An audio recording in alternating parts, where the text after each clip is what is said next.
Picture waking up into complete darkness, smaller than a grain of rice, and entirely alone. For a newly hatched octopus, there is no mother to guard the nest, and no father to ward off danger. They are immediately thrust into a gauntlet. From the moment they hit the open water, they are hunted. Seabirds dive from the surface, while schools of predatory fish and fields of stinging jellyfish sweep through the currents, snapping up everything in their path. This visualization maps out those brutal first days. We start with roughly 10,000 eggs. Watch as predators and currents take their toll. Within a week, nearly all are gone. Out of thousands, only 1 or 2 survive. With no shell, no venom, and no family, a newborn octopus enters the world as a complete biological underdog. The ocean is effectively a giant meat grinder, and the odds are mathematically stacked against them from the very first second. Even if an octopus manages to grow into an adult, the environment remains hostile. They share the reefs and kelp forests with apex predators like sharks, seals, and dolphins, all of which are significantly faster and larger, and they have to navigate this territory with a significant biological disadvantage. Looking at this anatomical breakdown, you'll notice a glaring omission.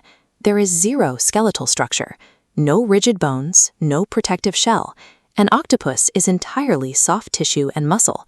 In an ocean filled with razor-sharp teeth and crushing jaws, being made entirely of soft tissue makes you highly nutritious, unprotected meat. Every time an octopus leaves its den to hunt, it risks immediate dismemberment. Brute force is not an option. To survive in an ecosystem where nearly every resident views you as an easy calorie, an octopus relies on a series of specialized anatomical adaptations that trade structural defense for extreme flexibility. That lack of bones becomes a primary mechanical advantage. Without a rigid skeleton holding them back, an octopus can compress its entire mass down to the size of its beak, the only hard part. If they can fit that beak into a tiny crack in a reef, the rest of the body follows, shutting out predators that are too bulky to pursue. But hiding in cracks only works if you can reach them in time. They rely on a constant biological necessity, active camouflage. This diagram illustrates how they pull off this disappearing act. The octopus's skin is packed with tiny pigment-filled sacs called chromatophores. By using muscles to physically pull these sacs open and let them snap shut, they instantly change skin tone. They aren't just changing color, they physically alter their skin's texture to match the 3-dimensional ridges of the surrounding rocks and corals. Because an octopus cannot physically repel an attack, its survival depends entirely on never being detected in the first place. Their most powerful weapon is a high-level cognitive system. Octopuses possess astonishing cognitive abilities. They navigate complex mazes, recognize individual human faces, and dismantle aquarium plumbing to engineer their own escapes. Building and operating a brain capable of that kind of logic requires a massive amount of metabolic energy. It is a costly organ to maintain. They didn't evolve this intellect to explore the deep. Instead, a soft, unprotected body makes advanced problem-solving a biological necessity for staying alive. They routinely assess their environment for protection. Researchers have documented them carrying discarded coconut shells, dragging them across the ocean floor, and assembling them into a protective bunker the moment danger approaches. When you have no bones, no thick scales, and no venom, your ability to outthink your predators is the only true armor you possess. You'd assume an animal that can outsmart predators and build its own tools would live for decades. Instead, their biology contains a built-in timer. This timeline compares the lifespan of the octopus against other highly intelligent animals. Dolphins and parrots can live for 50 years or more. But look at the octopus. Most species live for a maximum of 1 to 2 years.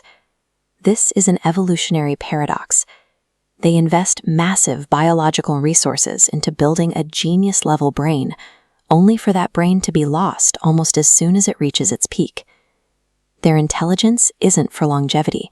It is a brief, intense burst of survival capacity designed solely to keep them alive long enough to reach reproductive age. The moment an octopus successfully mates, a physical self-destruct sequence begins. This process is called senescence, a rapid, unavoidable decline triggered by their own hormonal glands. For the female, this means finding a secluded den to lay her eggs. Once they are secured, she ceases to eat. She spends her final months blowing water over the clutch to provide oxygen and guarding them from scavengers. As the weeks pass, her body literally digests its own tissues. She loses her color, her muscles waste away, and she starves, narrowing her entire existence down to the survival of the next generation. The males perish in the open water shortly after mating, and as the tiny, translucent hatchlings finally break free of their eggs to drift out into the dark, the mother's life ends. Being born an octopus is a beautiful biological tragedy. It is a brilliant, vulnerable life engineered to survive high-stakes threats just long enough to reproduce, pass the baton, and immediately fade into the dark.